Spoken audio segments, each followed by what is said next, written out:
제74주년 광복절을 하루 앞두고 도내 곳곳에서는 광복의 의미를 되새기고 일본 불매운동에 동참을 호소하는 거리 캠페인이 펼쳐졌습니다.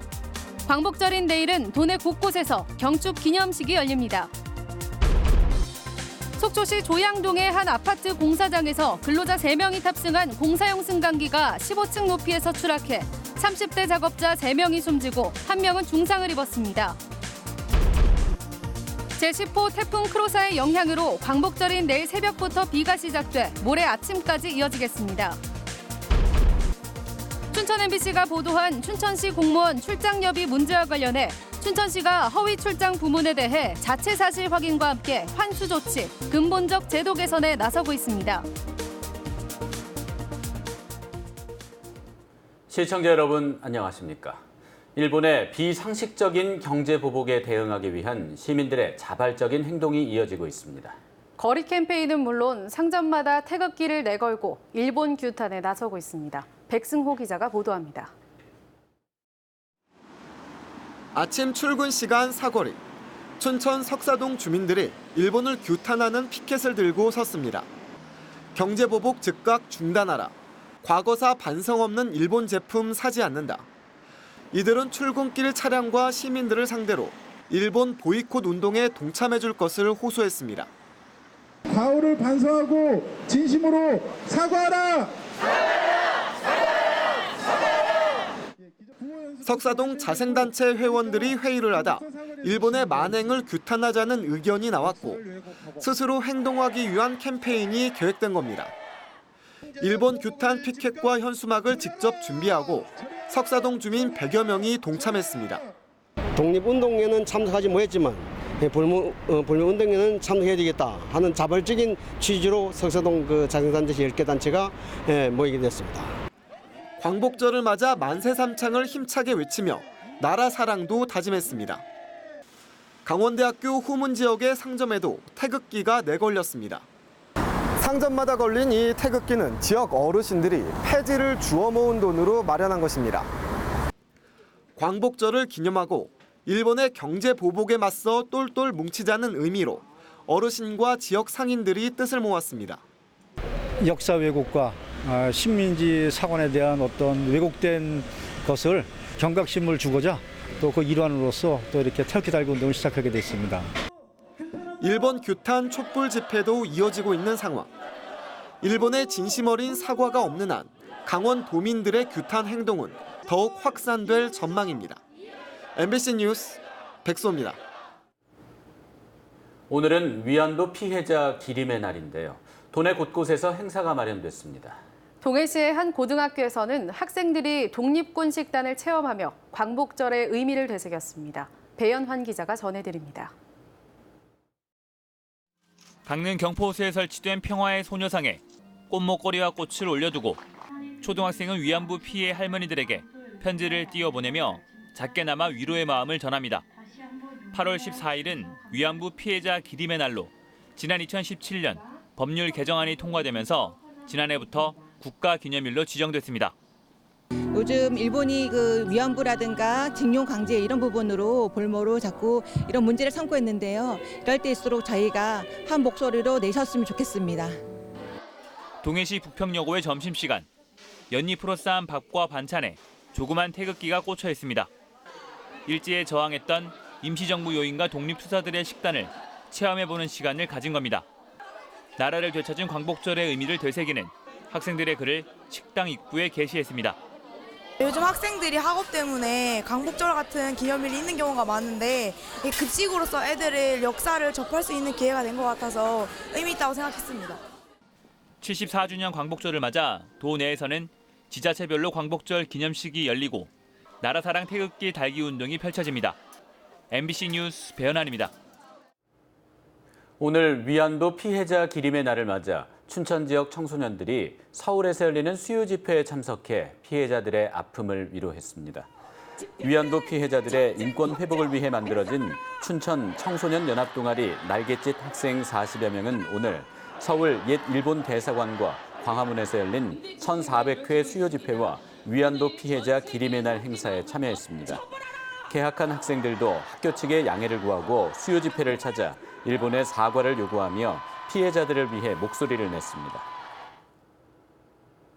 속초의 한 아파트 신축 공사 현장에서 작업용 엘리베이터가 추락해 근로자 3명이 숨지고 3명이 다쳤습니다.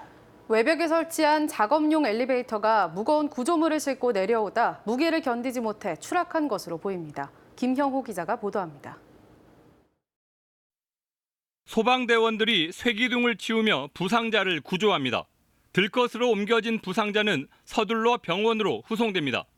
오늘 오전 8시 반쯤 강원도 속초시 조양동의 31층 아파트 신축 공사장에서 작업용 엘리베이터가 15층 높이에서 추락했습니다. 와당 소리 났다가 알자 안에 들어가 있네. 형님 소리가 들렸어요? 깜짝 놀랐어. 깜짝 놀랐어. 이 사고로 엘리베이터에 타고 있던 38살 변모 씨 등 20, 30대 근로자 3명이 그 자리에서 숨졌습니다. 또 엘리베이터 아래에서 지상 작업을 하고 있던 변 씨의 동생이 다발성 골절 등 중상을 입었고 우즈베키스탄 국적으로 추정되는 외국인 노동자 2명도 찰과상을 입었습니다. 아파트 건설 현장에 자재를 운반하는 엘리베이터를 해체하던 과정에서 사고가 발생했습니다. 공사 현장에는 원래 작업용 외부 엘리베이터가 4대 있었는데 2대를 철거하고 나머지 2대를 철거하던 중 한 대가 외벽에 붙은 레일과 함께 추락한 겁니다. 바구니가 이렇게 떨어졌는데 그 바구니에 달려있는 레일 쪽인지 뭔지 그거는 감식을 해봐야지 답이 나오는 것이지. 공사 현장의 안전관리자도 추락한 엘리베이터에 타고 있다가 사망한 것으로 확인됐고 경상을 입은 외국인 근로자 2명은 병원 치료 후 바로 종적을 감췄습니다. 경찰은 엘리베이터가 중간중간 멈춰가며 구조물을 철거해 싣고 내려오다 무게를 견디지 못해 무너진 것으로 보고 정확한 사고 원인을 조사하고 있습니다. MBC 뉴스 김영호입니다. 춘천 MBC는 춘천시 공무원 출장비 문제에 대해 연속해서 보도하고 있습니다. 보도 이후로 문제가 된 허위 출장 부문에 대해 춘천시가 자체 조사는 물론 환수 조치와 근본적인 제도 개선에 나서고 있습니다. 김상훈 기자가 단독 보도합니다. 여비 지급 실태 자체 점검과 조치 결과 제출 요청. 공무원들의 복무를 담당하는 춘천시 행정지원과가 각 부서에 보낸 공문입니다. 출장 여비 관련 규정 사항을 위반하거나 잘못 지급된 여비를 자체 조사하겠다는 내용입니다. 조사 기간은 지난해 1월부터 올해 6월까지. 춘천 MBC가 지적한 2km 이내 근거리 출장에 여비가 지급된 경우와 4시간 미만 출장을 부풀려 신고한 경우가 포함됐습니다. 또 공무 차량을 이용했지만 출장비를 더 챙긴 경우도 함께 조사하고 부당 지급된 여비는 모두 환수 조치할 예정입니다. 부서별로 자체 조사를 통해서 착오든 잘못된 부분이 있다라고 하면 그 부분들을 정리하라고 문서를 시행했던 상황입니다. 다 환수 조치까지? 네, 환수까지 해야 됩니다. 허위 출장을 양산하는 월액 여비도 최근 폐지됐습니다. 읍면동에 근무하는 상시 출장 공무원에게는 출장 시간과 거리와 상관없이 출장이 잦으면 한 달에 최대 21만 원씩 여비가 지급됐습니다. 이 때문에 읍면동 공무원들의 출장 신청 내역과 실제 출장 시간에 차이가 컸지만 앞으로는 월액 여비가 없어져 2시간 이상 출장을 낸 경우만 여비가 지급됩니다. 여비 규정이 부서별로 해석되는 것을 막기 위한 지침을 만들고 교육도 실시했습니다. 서무 담당자 분들에게 부서에 돌아가면 전체 부서원들을 그 업무 연찬을 시켜서 그 여비 지급에 대해서 좀 더 투명하게 지급될 수 있도록. 춘천시는 또 출장 시 발생하는 숙박비와 자동차 운임도 정액이 아닌 실비로 지급하도록 여비 조례를 개정하기로 했습니다. 춘천시의 자정적인 개선 노력으로 부당 수령의 환수 조치가 제대로 이뤄지고 또 허위 출장이 근절될 수 있을지 저희가 계속해서 지켜보겠습니다. MBC 뉴스 김상훈입니다. 어젯밤 원주의 신축 아파트 단지에서 2시간 넘게 정전 사태가 빚어졌습니다.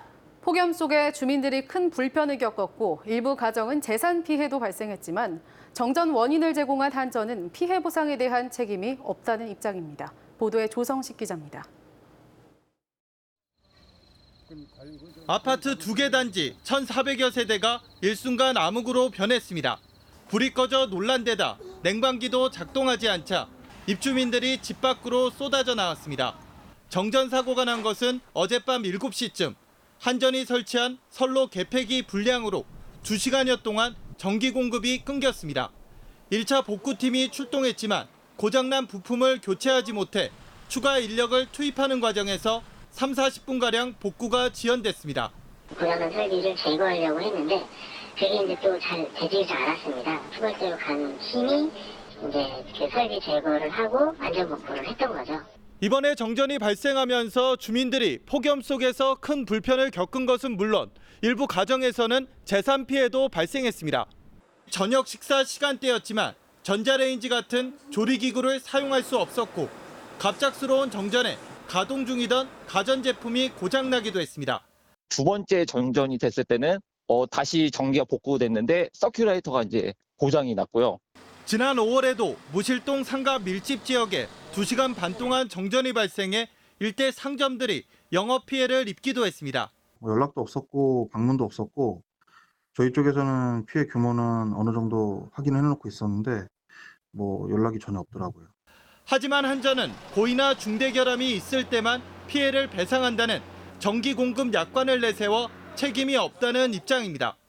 전기료는 꼬박꼬박 받아가면서 관리 소홀에 대한 책임은 지지 않는 한전의 태도가 정전 때마다 논란이 되고 있습니다. MBC 뉴스 조성식입니다.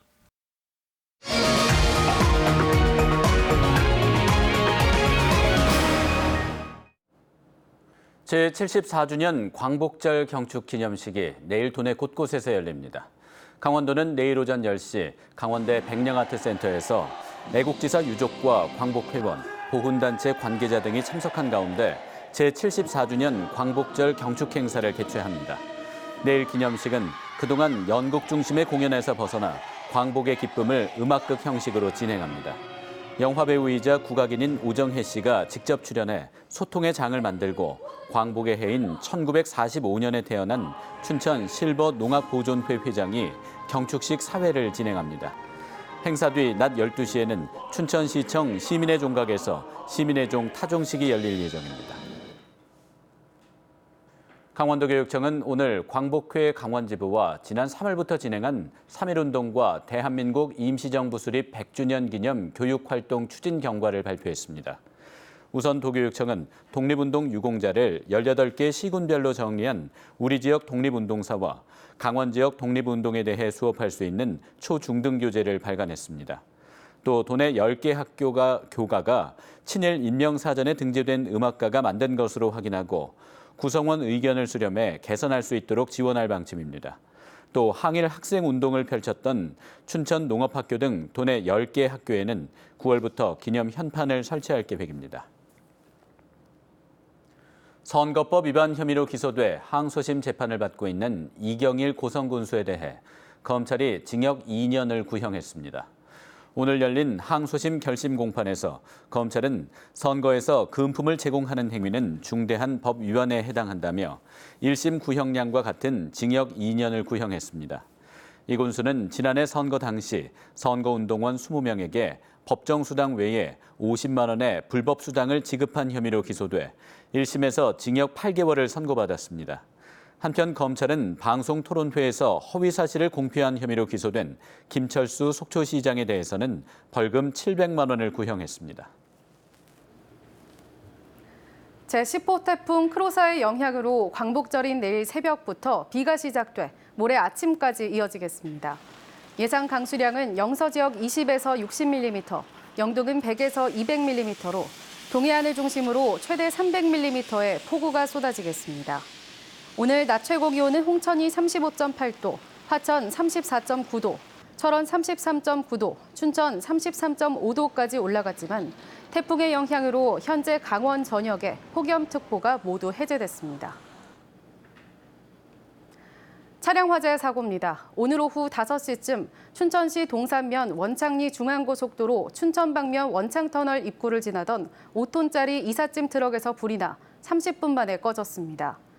불이 나자 운전자가 곧바로 갓길에 차를 세우고 빠져나와 인명피해는 없었지만 5톤 차량이 모두 불에 탔습니다. 경찰과 소방당국은 엔진 과열로 불이 난 것으로 보고 정확한 화재 원인을 조사하고 있습니다. 화이트리스트 사태로 일본으로 떠나는 국내 관광객이 급격하게 줄어들자 강원도가 이들을 도내 관광지로 끌어들이기 위한 정책을 추진합니다. 강원도는 단체 관광객 유치 특화 상품을 공모를 통해 선정한 뒤 코스를 개발하고 단체 관광객을 유치했을 경우 전담 여행사에 일정액의 인센티브를 주기로 했습니다. 또 대규모 교육 여행단 유치를 위해 교육 여행 가이드북을 제작하기로 했습니다. 뉴스를 마칩니다. 시청해주신 여러분 고맙습니다.